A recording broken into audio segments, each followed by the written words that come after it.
یوم استحصال کشمیر کے 6 سال مکمل، دنیا بھر میں کشمیری آج یوم سیاہ منا رہے ہیں۔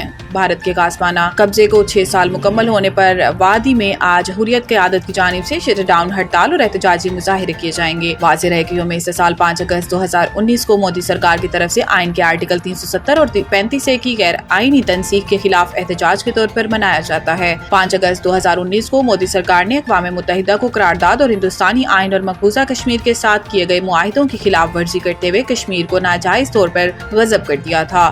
غیر آئینی اقدام کے بعد مقبوضہ کشمیر میں تحریک آزادی میں شدید اضافہ دیکھنے میں آیا۔ تحریک آزادی کشمیر کو کچلنے کے لیے مودی سرکار نے 1.5 سال تک مقبوضہ کشمیر میں انٹرنیٹ اور ٹیلی فون ریسیورز کو معطل کیے رکھا۔ کشمیر میڈیا سروس کے مطابق 5 اگست 2019 سے اب تک 1100 سے زائد املاک نظر آتش اور 21,000 سے زائد کشمیری جیل میں قید کر دیے گئے ہیں۔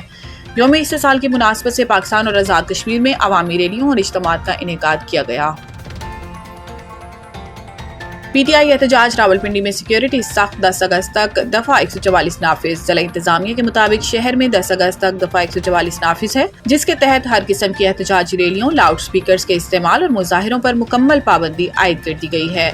مری روڈ سمیت شہر کے مختلف علاقوں میں پولیس کی بھاری نفری تعینات کر دی گئی ہے۔ ذرائع کا کہنا ہے کہ مرٹ چوک، لیاقت باغ، کمیٹی چوک، رحمان آباد، ڈبل روڈ اور فیض آباد جیسے حساس مقامات پر بھی اضافی فورس تعینات کی جائے گی، جبکہ مختلف چوراہوں پر قیدی وین بھی کھڑی کر دی جائے گی تاکہ کسی بھی ہنگامی صورتحال میں فوری کارروائی ممکن ہو۔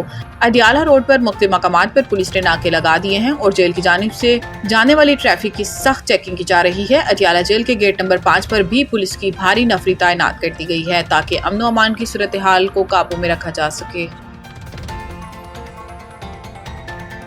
پاکستان کا یوکرین جنگ میں مداخلت کے الزامات پر سخت رد عمل۔ ترجمان دفتر خارجہ کی جانب سے جاری بیان میں کہا گیا ہے کہ حکومت پاکستان ان الزامات کو مکمل طور پر مسترد کرتی ہے۔ اس حوالے سے کسی بھی سطح پر کوئی صداقت نہیں پائی جاتی۔ ترجمان کے مطابق اب تک یوکرینی حکام نے نہ تو حکومت پاکستان سے باضابطہ طور پر کوئی رابطہ کیا اور نہ ہی ان دعووں کے حق میں کوئی قابل تصدیق یا ٹھوس شواہد فراہم کیے ہیں۔ پاکستان اس معاملے پر یوکرین سے باضابطہ رابطہ قائم کرے گا اور اس نوعیت کے الزامات کی وضاحت طلب کی جائے گی۔ دفتر خارجہ نے واضح کیا ہے کہ پاکستان یوکرین تنازع کے پرامن اور سفارتی حل پر یقین رکھتا ہے اور اقوام متحدہ کے چارٹر کے اصولوں کے مطابق بات چیت کے ذریعے مسئلے کے حل کی بھرپور حمایت کرتا ہے۔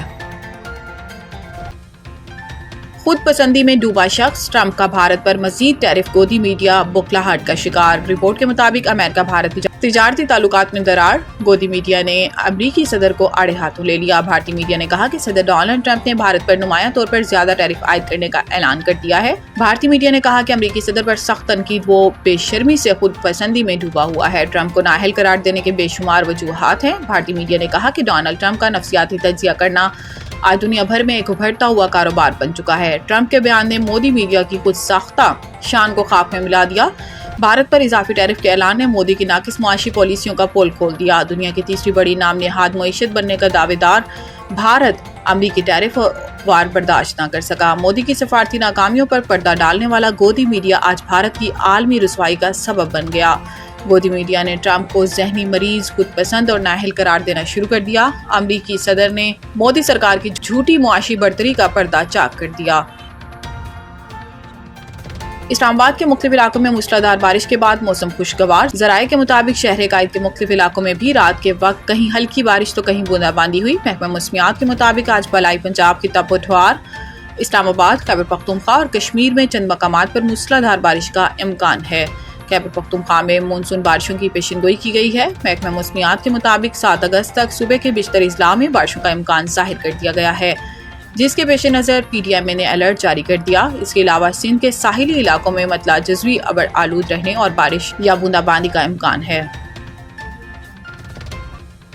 افغانستان نے سہ ملکی سیریز اور ایشیا کپ کے لیے ابتدائی اسکواڈ کا اعلان کر دیا۔ افغانستان کرکٹ بورڈ نے پیر کو پاکستان اور میزبان متحدہ عرب امارات کے خلاف آئندہ T20 سہ افریقی سیریز اور مینز ایشیا کپ 2025 کے لیے 22 رکنی ابتدائی اسکواڈ کا اعلان کیا تھا۔ کرکٹ بورڈ کے مطابق سٹار اسپنر راشد خان کی قیادت میں یہ ابتدائی اسکواڈ آئندہ T20 مقابلوں سے قبل 2 ہفتے کے تربیتی اور تیاری کیمپ میں شرکت کرے گا۔ اس 2 ہفتے کے کیمپ کے اختتام پر اسکواڈ کو کم کر کے 15 کھلاڑیوں پر مشتمل کر دیا جائے گا۔ واضح رہے کہ سہ افریقی T20 سیریز 29 اگست سے 7 ستمبر تک شارجہ کرکٹ اسٹیڈیم میں کھیلی جائے گی، جبکہ ایشیا کپ 9 سے 28 ستمبر تک UAE میں ہی ہوگا۔